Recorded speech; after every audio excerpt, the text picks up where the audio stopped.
And I'm handing it over to John Miller. Thank you very much. Thanks, Joanna. Thank you, Jennifer. It's a pleasure to be here. I see the recording has started. I am the project manager of our contract-based finance program, and very often the discussion of financial reporting falls to me, but I'm very passionate about the importance of understanding how to use your financial statements and other reports as a management tool to the essential, they're essential to the success of your company. So we have presented all or part of this presentation today and in previous seminars, but we keep coming back to it because it is an area that our local business enterprises, our small business enterprises, really up and down the state of California ask us to focus on and to provide additional education. So when we talk about financial reporting, it's really one of the key aspects of managing your business. Now, we have presented and will continue to present seminars on the operational aspects of your business as one of the key elements to manage. Certainly strategic planning, which includes analysis and understanding of your business model and your profit model, where your people, your key assets and people fit into the activities that you perform as part of your business model, where marketing comes in terms of how you get your value proposition across and how you address your target market. And I put finances number 5 because it provides a segue into what we're talking about today. But from a literal standpoint, I typically put that at the top of the list, because if you don't know where you're at financially, you're not going to be able to make it in today's competitive environment. Now, I use statistics in a lot of these presentations, whether we're talking about strategic planning or the operational aspects of your business, or in this case, finance, because they sort of cover the gamut, if you will, of challenges that contractors face. First of all, we have to realize and remember that the business that you're in as a contractor, whether you be a subcontractor or a prime contractor, is a cyclical business. And as such, there are stresses put on your business that good, solid financial reporting will help you deal with. About 10% of construction firms on an annual basis, be they startup or season operations, fail every year. So that really underscores the need to know where you are in terms of managing your finances. Over 80% of those failures are due to budgetary issues, financial issues, and the volatility of the construction economy. And the reality of the matter is that whether you're a small contractor or a large construction firm, only about 30% of construction projects end up within 10% of their original budget. Sometimes that can work to your benefit. Very often it works to your detriment. Therefore, again, underscoring the need for good, sound financial management. So recognizing the volatility of contracting and a fluctuating economy is essential to your success. When we talk about knowing your financial condition, what we're really talking about here are 2 levels of reporting.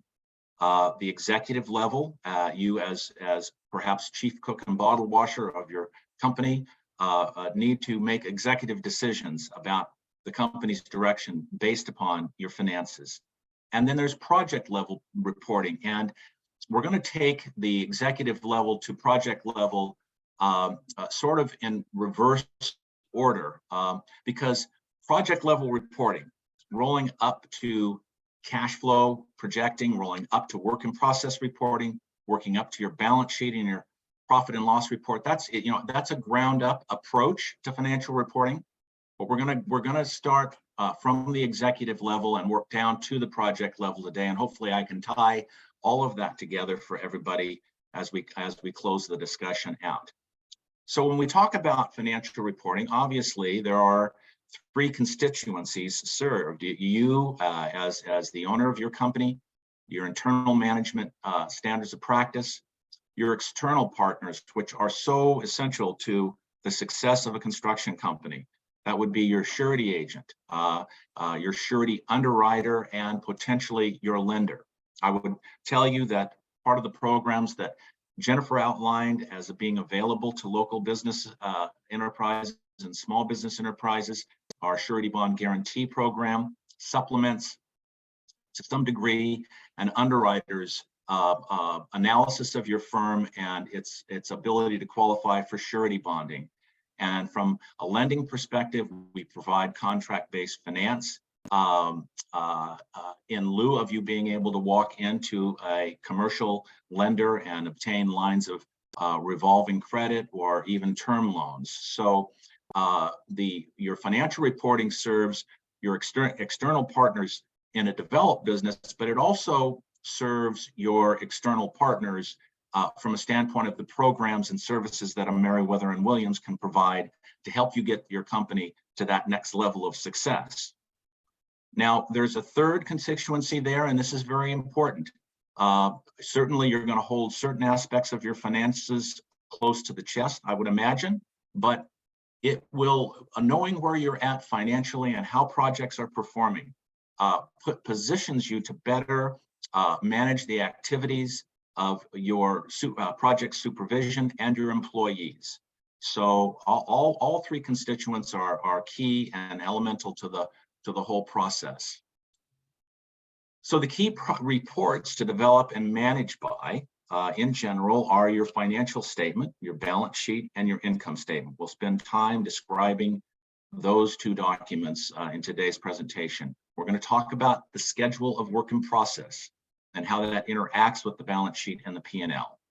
We're going to talk about cash flow projecting, which is essential to any discussion you would have with us in seeking some sort of contract-based finance or in seeking support from a surety underwriter, and certainly ultimately in being able to communicate the situation that your business is in with a potential commercial lender down the road. So cash flow projecting, we'll talk about today. It's an essential part of our contractor development program and something you can access guidance in through Meriwether and Williams. And then field level job cost reports. We'll touch on that finally and try to pull the whole thing together.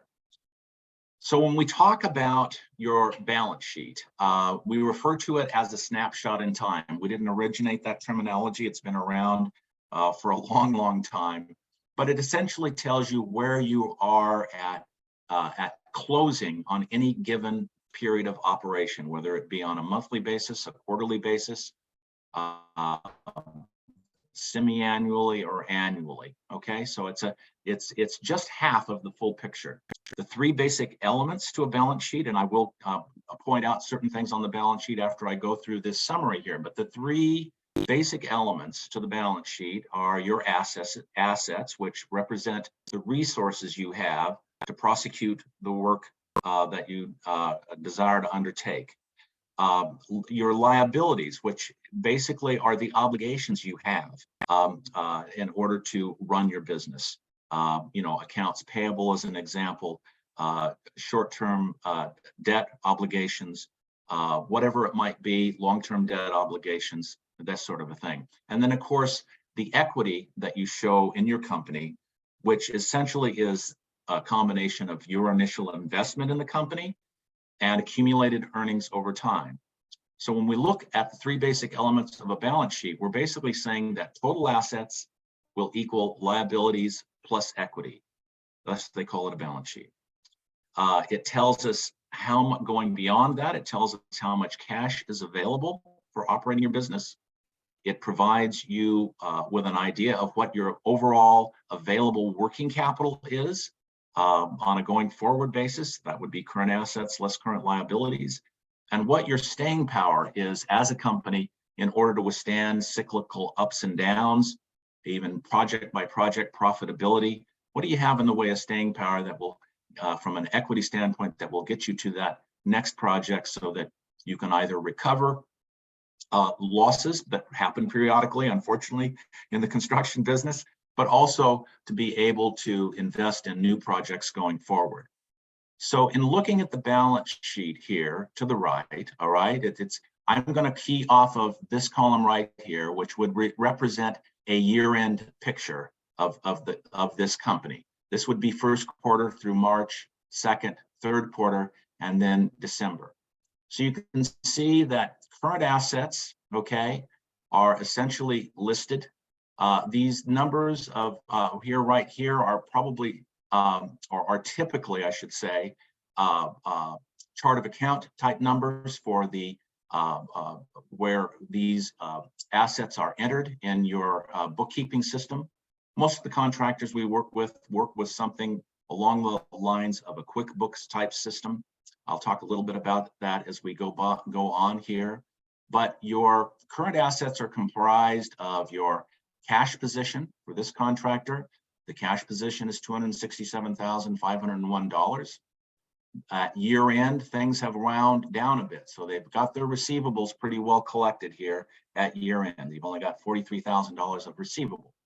There's some retention still there left to collect, probably going into the next accounting cycle on projects that were completed during the year. There's some security deposits, probably on rented equipment, this sort of a thing that need to get cleared out.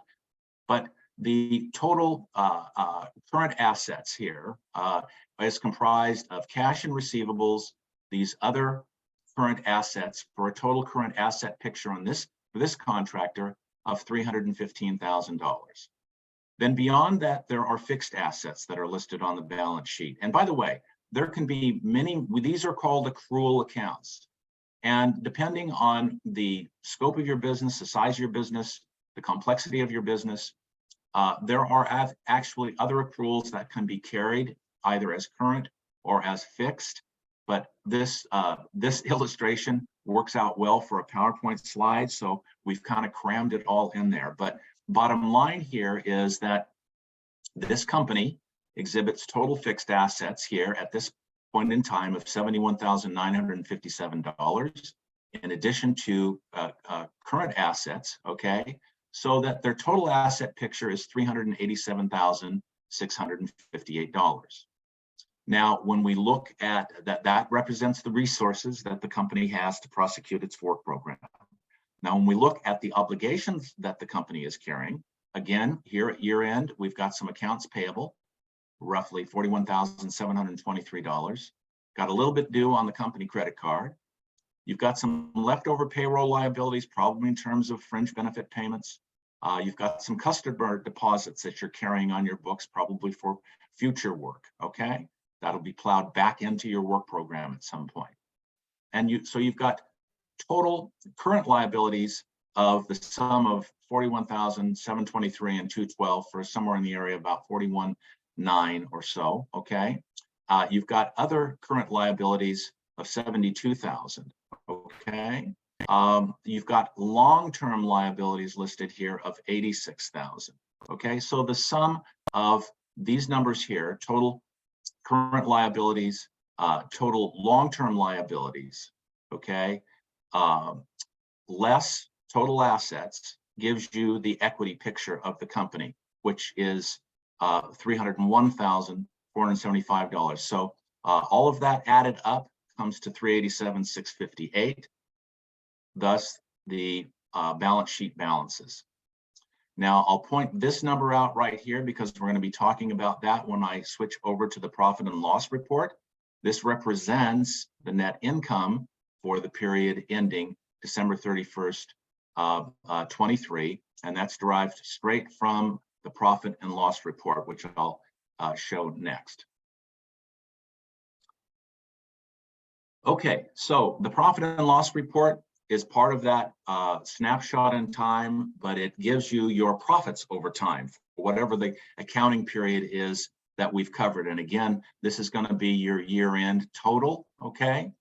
And so the four basic elements of your P&L are your revenue, top-line revenue, your expenses, losses, your profit to date, total revenue, as you would logically think, less expenses equals profit or loss. It's just that simple. The P&L tells us what your gross profit is, and this is a very important indicator to be managing by in terms of how your company is doing in the field. Therefore, it's very important to have all of your accounts properly classified as either direct costs that should be costed to a project, or general and administrative expense or overhead expense that would go against total revenue. So the P&L tells us what your gross profit or loss is as how you're doing in the field. It will give you your direct expense versus your overhead and your bottom line profitability. So when we take a look at this P&L, this construction firm has done $820,705 of total annual volume. Okay, they've got job-related costs or direct costs of $318,000 here. They've got other direct costs for what we call cost of goods sold comes to $476. So the gross profit on $820,705 of sales is $344,000 and $344,407, which is actually a very, very strong gross profit picture, upwards of 40 some odd percent of total revenue. Pretty hard to achieve that in today's competitive marketplace, and especially if you're a small business enterprise working in a subcontracted position, hard to get those kinds of margins. But the purpose of this discussion is to get you familiar with the fact that direct costs or costs of goods sold need to be portrayed what we call above the line so that you can effectively manage how you're doing in the field vis-a-vis your gross profit margin. All of your then expenses following that, your general and administrative expenses, all carried here. And again, these are account numbers, part of your QuickBooks system or whatever system that you're using, okay? These expenses then are added up for total expenses here of $237,064, okay? And subtracted from this top line, okay? And you end up with, you remember on the balance sheet, I pointed to net income for the period of 107,000. I'll go back to that for a second, 107,343. This number right here represents the link between the profit and loss report and the balance sheet. Okay, so net income for the year is 107,343. So now I'm going to talk about work in process. And, you know, if the balance sheet and the P&L are a snapshot in time, the way you manage your backlog of work going forward from balance sheet to balance sheet is based upon monitoring your work in process. We call it the yardstick on results, okay? So if you're pulling down a balance sheet on a quarterly basis and taking a look at where your company stands, if you're doing work in process reporting, updating all the aspects of work in process on a monthly basis, you're going to have a much better feel for where your company stands at the point in time that you pull down your balance sheet and your P&L. You're very likely not to be surprised by what the balance sheet and P&L tell you based upon what you've been monitoring through your work in process. So there are 5 basic elements to each project that is listed on a work in process spreadsheet. You would have the contract price, and in this case, we're going to be talking about contract price to include any approved change orders, your estimated costs to include approved change orders, your actual cost to date on the project, your billings to date on the project, and your estimated cost to complete. With these 5 basic elements plugged into a spreadsheet format that we will, I'm going to share with you here shortly, which we also use in our CDP training. It will help you then do what we call spread your work in process so that you know exactly where you stand from a financial standpoint on each of the open contracts that you have. Now, I don't have an illustration today, but as projects are finished on the work in process spreadsheet, we suggest that you drop those to a second spreadsheet that we call your completed contracts spreadsheet, which is nothing more than the value that the project finished at, its profitability, okay? And that way you can tie back the average profitability from a gross profit standpoint on each one of your closed projects to what your P&L is showing you, okay? So that's an important management tool as well. Now, based upon these 5 elements right here that I'm describing to you, and I'll show you in the spreadsheet coming up, you can identify and project your percentage of completion on each project. And we're talking about what we call the cost to cost ratio. Your percentage of completion is always based upon the amount of costs that you have essentially accumulated on the project, and not really keyed off of the contract price itself. It's always costs and cost to complete when we talk about work in process backlog. It'll tell you how much income or loss, for that matter, has been earned on each and every project. It augments or supplements your true balance sheet position. I'll point out to you how what we call over and under billings on your work in process relate to your balance sheet, and how earned income finds its way into the P&L. So actual profit or loss to date on any project overall is reflected in the work in process. So I know this spreadsheet looks kind of like a lot of numbers, and so will the cash flow projection when I get to it, but really it's quite simple. Those 5 areas that I pointed out earlier: contract price to include approved change order, total contract cost to include approved change order, cost to date, billings to date, and cost to complete backlog. With this spreadsheet that we developed for our training purposes, and also for your use as a contractor, when you plug these numbers into these columns, it essentially calculates everything else. It'll calculate off these 2 columns your gross profit on the project. It'll calculate on a cost to cost basis your percentage of completion. Cost to date on this project on job A here is $20,000. Okay, the total contract costs are 80. Therefore, this contract is 25% complete on a cost to cost basis. It calculates your earned revenue against contract price to include approved change orders. Your essentially earned revenue on 25% of this number right here is $25,000. It takes your billings to date and your cost to complete, and it then spreads out what you've got in terms of revised total cost. There has been no change in the total cost on this project. It'll also tracks your original gross profit on this side of the analysis. Your original gross profit, what your revised gross profit is going to be based upon how the project is running. Its percentage, your percentage of profit to date, okay, unearned gross profit, and this is a key accrual right here because it tends to come back to your balance sheet.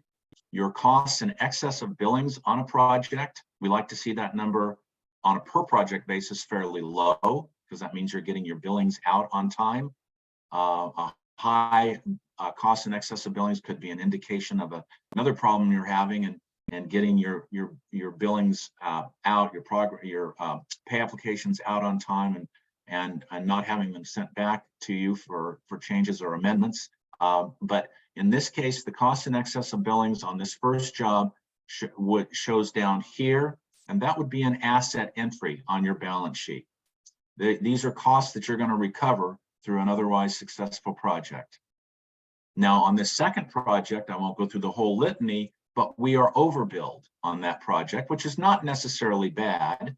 But this column out here for pure job borrow shows us that we're overbilled by $47,000, $47,500, which you always want to be, if possible, a little bit overbilled. But this also tells us that we're overbilled to an extent that we have some profits that we've already pulled out of this project, and we're going to have to plow back in order to complete the job. So this accrual right here of $47,500 will show up as a liability entry in your balance sheet.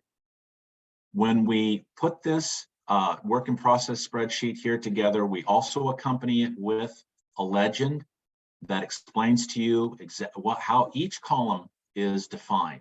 Okay, total contract price equals contract price, as I said, plus approved change orders. Costs, contract costs plus approved change orders. The litany right down the line here. And then there's a little area down here. Oops, sorry, went to the wrong slide there. Little area down here of reconciliation that will tell you what your gross profit is to date. That ties back to the work in process report. and your revenue earned to date on that backlog of work in process. This number here finds its way into the profit and loss statement as top line revenue. And then this is just a rehash of the balance sheet and liability, the balance sheet entries as a current asset and current liability. So in working with our contractor development program, again, we're prepared to show you how to put together work in process reporting and use it as a yardstick on results between the points in time that you pull down your balance sheet and your P&L. Okay, cash flow projection. And you know, we get into this discussion and people think, oh my gosh, that's so complicated, but it's really not terribly complicated. What you're doing when you track your cash flow is you're tracking the lifeblood of your company. Because if you'll remember in that balance sheet that I showed you, the contractor had a little over $200,000 of available cash. And while your receivables and your receivable turnover and other current assets represents the working capital of your company, your cash reserves and your reverence for accumulating as much cash as you possibly can in the company is really your lifeblood. It gives you options in dealing with situations and having to wait for progress payments beyond the normal 30-day period, as is essentially, you know, laid out in most of your contracts. In fact, I see very few contractors on the loans that we do receiving progress payments inside of 45 days these days. It's usually out 60 days, and with some project owners, it's out as far as 90 days.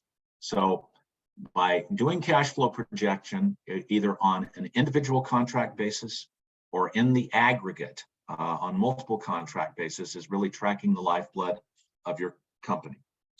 So the basic elements to forecasting cash flow is to identify the starting cash position of your company. Now you're going to look at your balance sheet and you're going to basically say, my working capital position, which is current assets less current liabilities, is X.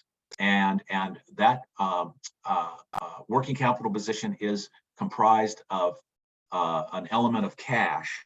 And so we typically say, when you're doing your cash flow projecting, use your cash position as your starting point in a cash flow projection, as opposed to your total working capital position, which sometimes people refer to as their cash position, their available working capital.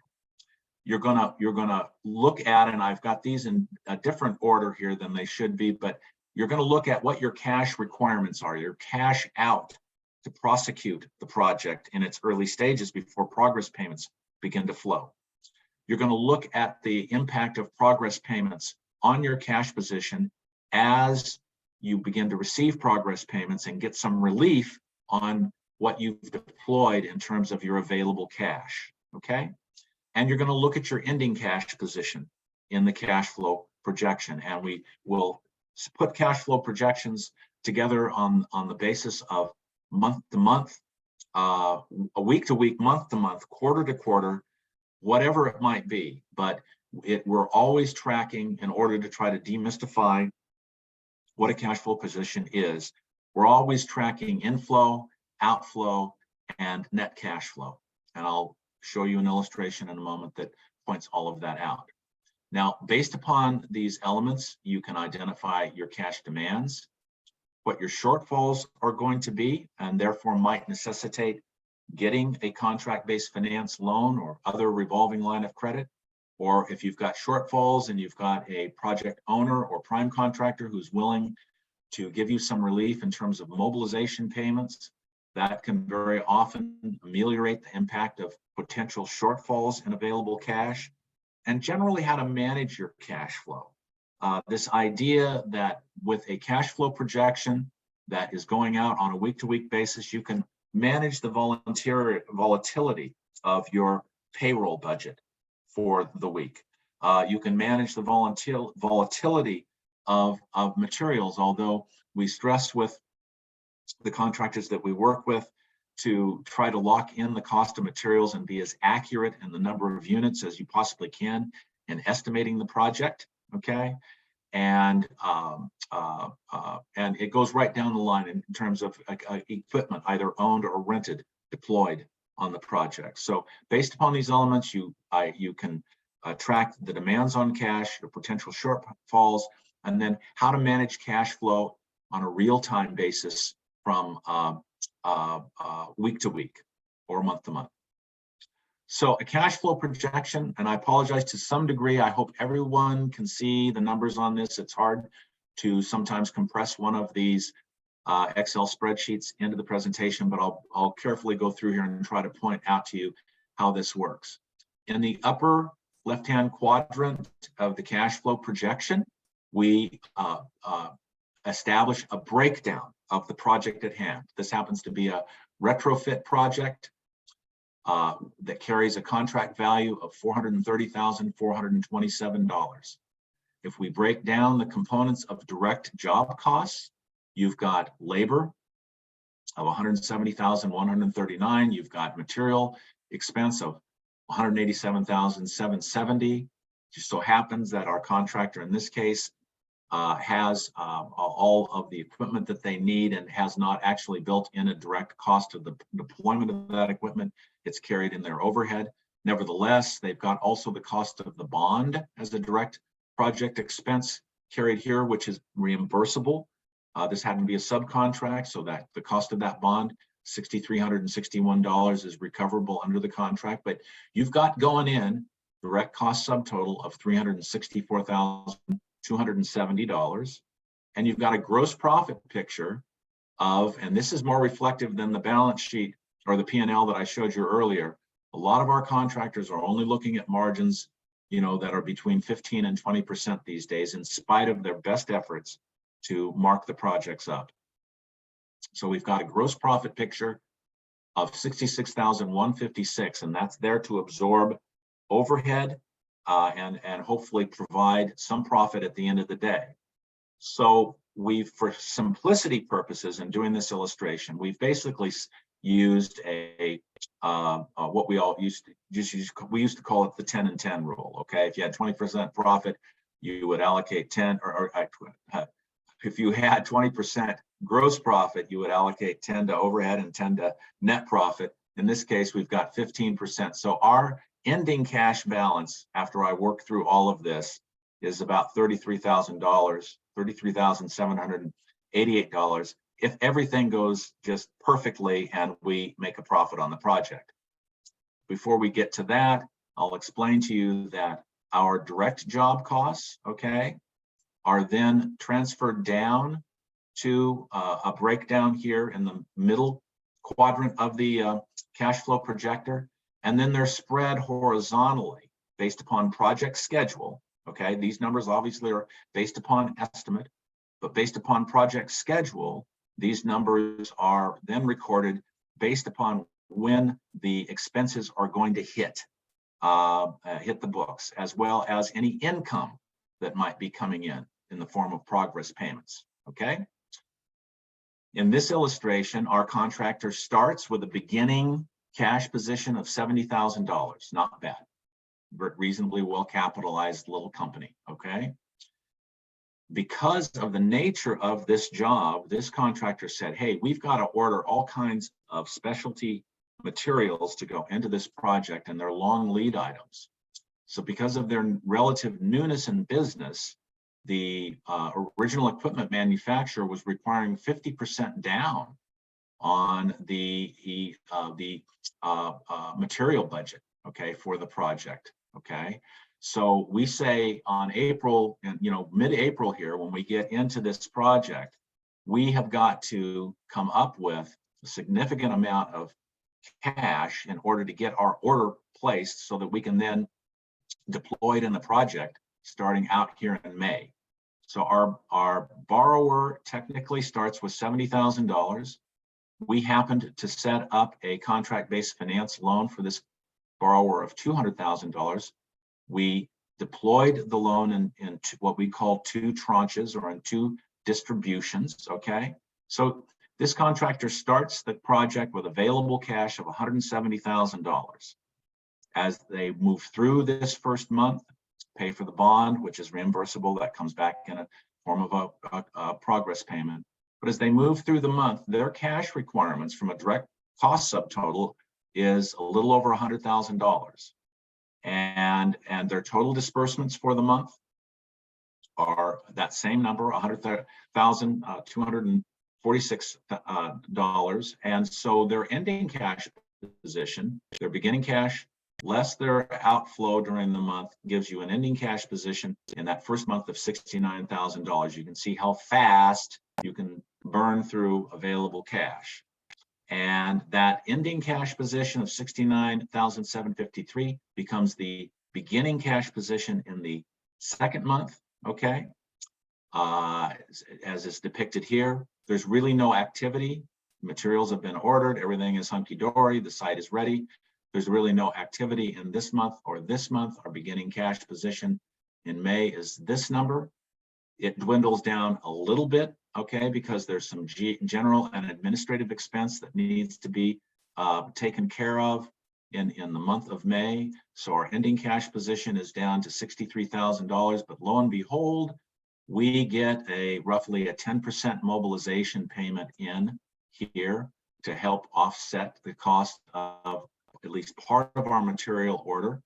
And then we are able to deploy another $100,000 of this loan right here. So the contractor now, based upon projected cash flows, he's going to get now into prosecuting the project, which includes his labor budget, okay, and his what is remaining owed, because as these materials ship, they're going to hit. They have to be paid for freight on board. The terms on that are in the month of May. So we start off the month with $204,000 of available cash. We finish the month with $100,000, but we're still in a nice positive position. We experience labor expense here and some additional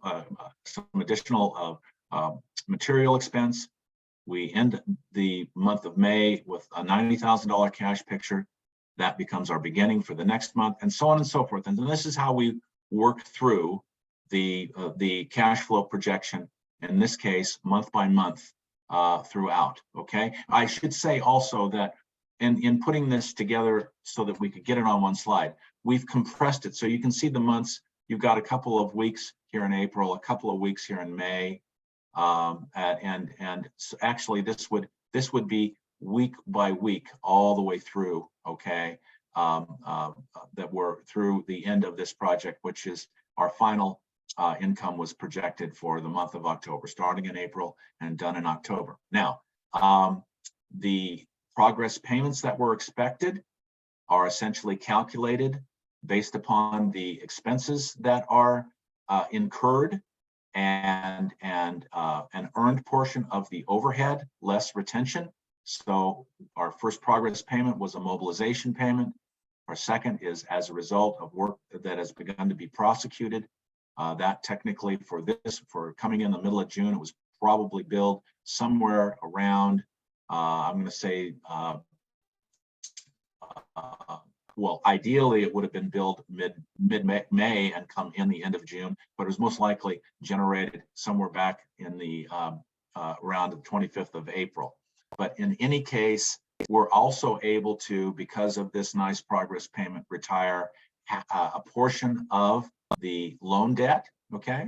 And as the project moves along up to being fully billed out, $430,427, we're able to retire all of the debt.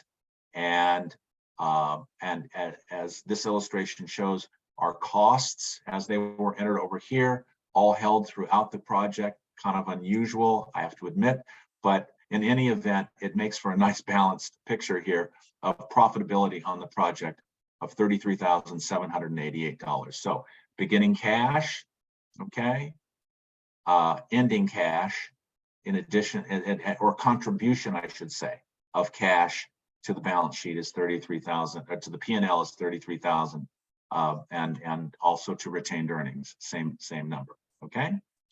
So tracking the lifeblood of your company through the cash flow projection, we think is essential. It becomes the main tool that we use in order to pre-qualify borrowers for contract-based finance. So it's something that we train pretty heavily in our contractor development program. Now, I'm going to conclude with job cost reporting. And, you know, this is a real-time look at profits. And as I said when we started this program, I said, you know, we're going to kind of work backwards because this really is, you know, if you look at well-managed finances for a company, it starts with project level job cost reporting. It rolls up to cash flow projecting. It rolls up to work in process reporting. It rolls up to that balance sheet and the P&L, okay? But, you know, the job cost report is always balanced off in a look-see, if you will, against the schedule of values on a project as they are originally either documented or as they evolve based upon change order activity or different fluctuations in project value. But the benefits of good, solid job cost reporting, and I have to also say, in addition to what we provide in terms of job cost reporting training, okay, through our field support services, Meriwether and Williams has a field support services or project monitoring process that we can offer our contractors statewide that really starts with job cost reporting, change order management, helping you with your general conditions, all of those elements, which we would cover in maybe on another location. But the bottom line here is that the job cost report, and I highlight these words, it's a measure of your efficiency on a day-to-day basis. It confirms the spending that's going on and whether or not it is per your estimate, okay, or influences on spending are field driven in terms of like field directives that you have to respond to in terms of change order management. It detects possible defective work in time to take actions, and it just generally tracks your expenses actual versus forecast. And the key it becomes a key element to change order management because this is where you develop the core of your documentation tied to field directives that would otherwise result in a change order, okay? And it provides a timeline and a basis for selling that change order if you have to in order to get it approved. Now, as I mentioned earlier, there is a wealth of information out there on the web with respect to job cost reporting. And what we've done here is we've boiled this down to a fairly simple template. These can be very complex and very robust in their nature, but typically they cover direct costs associated with materials on the project, your labor, your two big volatile elements potentially of job costing, and then the overhead that is applied to the job costs, okay? And our contractor development program has this template set up where we can teach it in terms, and it's formulaic in its approach so that things calculate.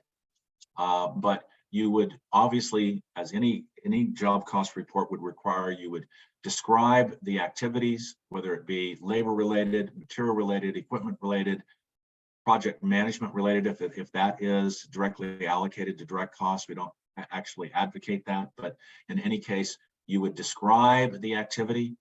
You would have a reference number that works for you. It might be tied to your chart of accounts. It might be tied to the job number, whatever it might be from a point of reference standpoint. And then you just do assuming that you're pretty much on a unit cost basis with respect to how you estimate. And there are variations on this out there where unit cost estimating isn't part of the equation, but it tracks quantities, unit costs, and total. And all of this rolls over to the right-hand side, so you have a nice consolidated report on material, labor, and overhead as it's accumulated on a weekly basis, a daily basis, a weekly basis, and all of this rolls up to, on a real-time basis, your cash flow and your working capital reports, okay? work in process reports, I should say. Okay, so in order to summarize, and I think we're probably right about at the time on this, because I'd like to have some time to take questions here today. But the keys to all of this are really that good accounting based upon a solid software platform that you establish with your bookkeeper or with outside sources. And again, Meriwether can work with you to develop outside sources of assistance in terms of developing your accounting software platform. The training that goes into that, a lot of these software programs that you purchase will have a training module to them. I find that while the training module works with a lot of the contractors we work with, some additional outside help from a third party to supplement that is usually necessary. But training and systems are the essential keys to your business's financial success. Beyond that, the best systems out there are robust, and that means that they can be amended to fit your actual activity in the field on an ongoing basis, always striving to be as accurate as possible and as comprehensive as possible. I can tell you that within, for example, QuickBooks does have the ability to help you do your work in process reporting. QuickBooks has the ability to help you do cash flow projecting, both on a single project basis and on an overall basis. So the more skilled you become in working your software platform and utilizing its resources, the better that you dovetail with all the things that we've been talking about here today.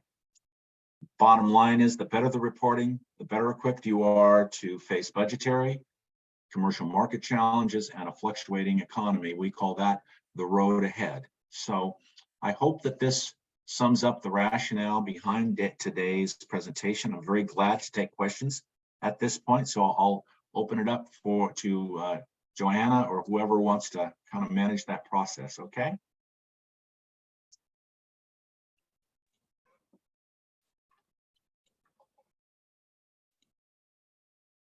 Hi, John. I'm waiting for the questions to come in. That's fine. This last slide here, and by the way, this will be posted on our website, correct, Johanna? Yes. Gives you contact information. It also will be posted on our YouTube site, I believe. Yes. Yeah, okay.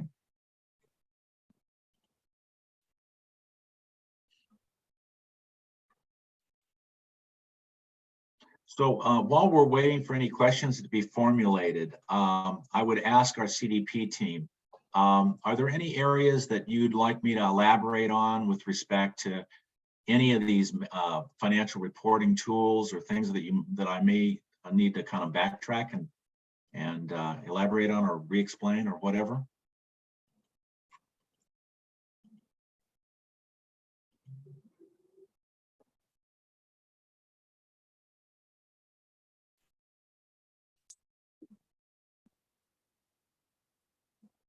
John, this is Jennifer. I think one of the most important things that you could elaborate, you've probably already said it before, but succinctly, how important are these reports to getting financing from a institution and or bonding?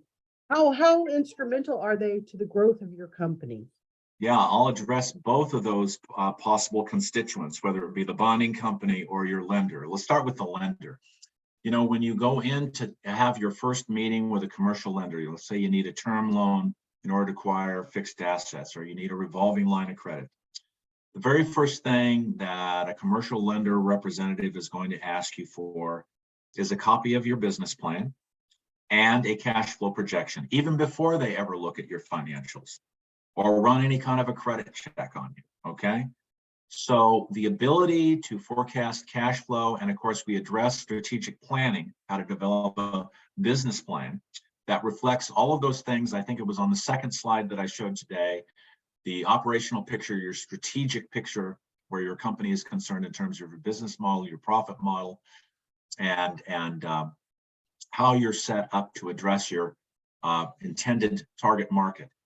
Those are the first two things that a commercial lender will ask for. And if you get to the second meeting with a commercial lender, they're going to ask you for your financials. and a pretty deep dive on all of that, both personal typically and corporate. So to the extent that your balance sheet and your P&L are properly supported by work in process reporting, that's a key that a lender will identify as being a company that is mature enough to have that intersection, if you will, okay, between work in process and the balance sheet and the P&L. They'll question you about your day-to-day management of your business, but for the most part, in order to get to that second meeting, you're going to have to come in with a business plan and a cash flow projection. Now, when it comes to a surety bond underwriter, they're going to obviously ask you, probably even before the first meeting, for background and organizational information on your firm, typically a contractor's questionnaire, resumes, so on and so forth, okay? They will ask you prior to that first meeting, typically, for some sort of financial disclosure, okay? The better your financial reporting, as we've talked about here, and the quality of your financial disclosure, that balance sheet that shows accruals for over and under billings, earned income in the P&L, the idea that you can say, okay, here's my balance sheet and my P&L, but here's my current cost to complete backlog on my open projects. You're telling the bond underwriter that you understand the difference between the contract value of open projects versus what you're managing by in terms of cost to complete. So that balance sheet, the P&L, the work in process report, and then, oh, by the way, if you're in conversation with a surety bond underwriter, if you get to that second level of discussion, they may ask you, do you do any form of cash flow projecting? What are your cash flow needs? And do you have outside sources of finance in order to help you finance the work? Or are we just looking at whatever your internal resources might be, therefore somewhat of a limitation on the availability of surety capacity? So that, in summary, is kind of how those two schools of underwriting, in my opinion, go at the kind of information that we've been talking about here today. Hi, John. We have a question from the audience. Can I have a copy of these documents, and can someone help us with a chart of accounts? Yes, absolutely. All of the documents here, if you will contact Jennifer Elmore, Carol Henry, Ken Hyman, our contractor development team, okay? They can avail you of these spreadsheets, okay? And also the requisite training that goes along with being able to compile the spreadsheets. So that's you know, our CDP program, our contractor development program, both San Francisco and East Bay, will be happy. They'll be happy to help you with all of that. Great, thank you. Mm-hmm.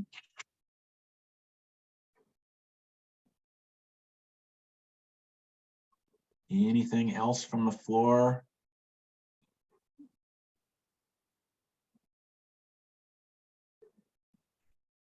Well, we're right at exactly 1 hour here, and maybe we should let folks get to their families or get to dinner or whatever you're doing at the 5 o'clock hour in California. It's been a pleasure presenting to you today. And if there are follow-up questions, don't hesitate to send them to any of us who are listed here. We'll get you the answers that you need, and would very much look forward to working with each and every one of you on whatever aspect of this presentation we can be helpful with, okay? So thank you very much. Thank you, John. We really appreciate you taking the time today. Yes, Betcha. thank you. Thank you. Thank you. Bye-bye. Thank you. Thank you, John Miller, for your expertise and knowledge. In conclusion, I want to remind everyone that our contact info should be on screen. A copy of the PowerPoint and link to the recording will be sent, and please take the survey. Thank you, everyone, for attending, and have a great day.